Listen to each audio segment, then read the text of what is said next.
misfortune to the person. That installation process is conducted by a dibia by offering sacrifices and prayers to the spirits to guide and bless the victim. The ancient practice is a doorway of self-discovery and restoration to align one's authentic self with his career choice. Now we go down to learning, that is education in Igbo land. Is majorly on apprenticeship. Indolence has no room in Igbo's lives, as made clear in his naming ceremony. Even to the physical challenge is not left in the rat race. Prestige is earned by industry and is open to all. Apprentice king IGBO, Ima boy in corrupt English. A recent term has been from the old, learning under the tutelage of an expert, blacksmith, medicine man, carver, farmer, hunter, tattoo engraver, teacher. It has been adjudged one of the money-raising schemes for starters in business. The classroom knowledge came with the missionaries. Because Igbos are curious-minded people, they welcome positive innovation. Hence, they had their first graduate in 1930s, as against other Nigerians in 1889. But at independence, they had tripled what the entire nation had. No wonder the establishment of UNN, IMT, School of Agriculture Mudike as attestation to doing the line of their progenitor here with what he came down with from heaven: blacksmith, yam, diok, history tattoo expert. That is why in science and technology, medicine, surgery, they have more experts than others in those areas. Doing great in STEM courses. Now we go down to determination, being determined, constituting Ikenga. By their belief in the sandy hand brings about oily mouth, implying he who works eats. Idleness. Being determined, most people, if you see them, they are determined. So, in laying that foundation, the ancient, it constitutes what we call Ikenga. By their belief in the sandy hand brings about oily mouth, implying he who works eats. Idleness is alien to them. So early enough, a child is introduced to a trade. Igbos believe that success is a combination of spiritual guidance on one's destiny and hard work. I repeat, Igbos believe that success is a combination of spiritual guidance on one's destiny and hard work. So on becoming a man, he acquires an Ikenga, a personal god, and a representative of himself, statue with two horns, depicting the daring nature of a man, activated by smearing with nuzu, chalk, and blood of a domestic animal. It is good to go. He prays to it and offers its sacrifices. In taking certain missions, he invokes it to guide him. This practically infuses energy in him that he is guided by a higher force. To the women, Obuchi, fig tree, is planted. Often when he is married, he appeases it and makes demand from it in supplication. Then looking at our environment, what is the environment? What is around us? What helps us to do the thinking we are doing, human and material? As an Astafalo society traditionally, that is a group without absolute single leader. Absolute single leader controlling it.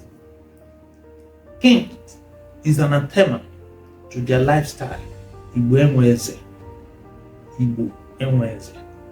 And any attempt on the contrary makes them rebellious. This takes us to the Igbo egalitarian nature, a belief or principle that all people are equal and deserve equal rights and treatment. Hence, consensus democracy as against majority democratic system helps to shape their worldview. Their egalitarian nature, built on the principle of live and let live, gives them the unlimited scope of growth, culminating to the same.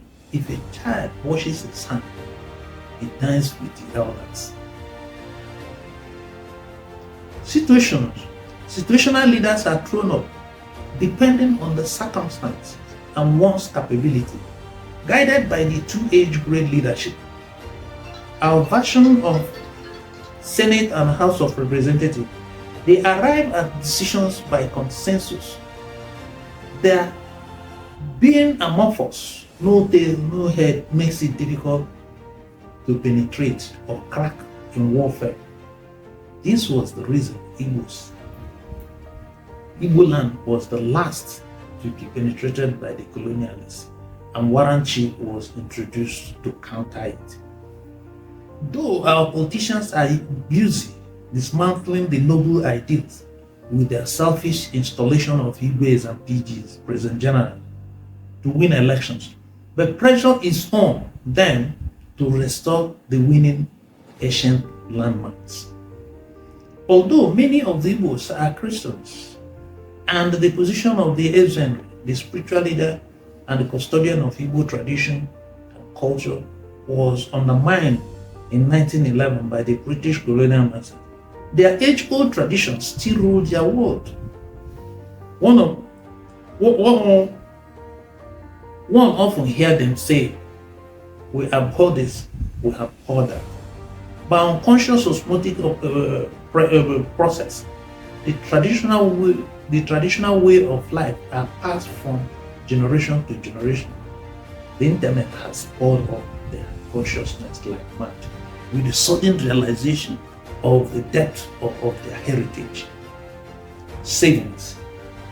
With the rites of passage, as a boy grows into a teen and into a man, progressing in life, he takes titles like Amon, Ewu, and also membership of all these social groups are not only for spiritual and social upliftment, but they are equally savings and insurance schemes to come with dividends in form of cash.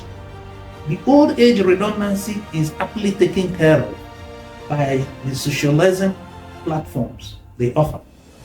The apprentice scheme Iba Odibo ingrains them the deeper meaning of art of savings and grooming money.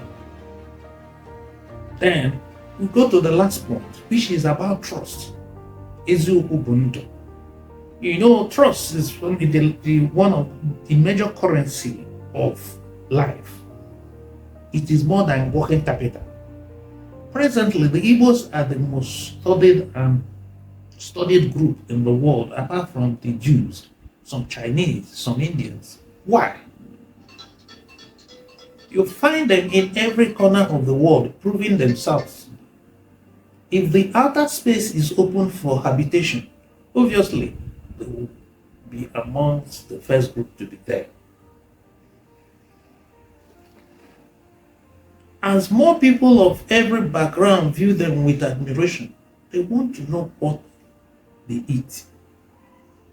They want to know the God they worship. They want to know everything about them. It becomes imperative to present a blueprint of their reality. The cultural values sets up a framework that allows them to act and think differently. And apart from their adherence to raw determination that power their daily activities, unique government, pure democracy, kinship system, being an anathema to them, Igbo, the Igbos don't have kings. Ezebilo, kings, and an enemy. Trust is the major currency that power their tribe, despite the prevalent world of dog eat dog. The Ezoku bundle, truth is life, and the cleanliness is next to godliness mantra embedded in their tradition fuel their relationship with others and their proficiency in commerce.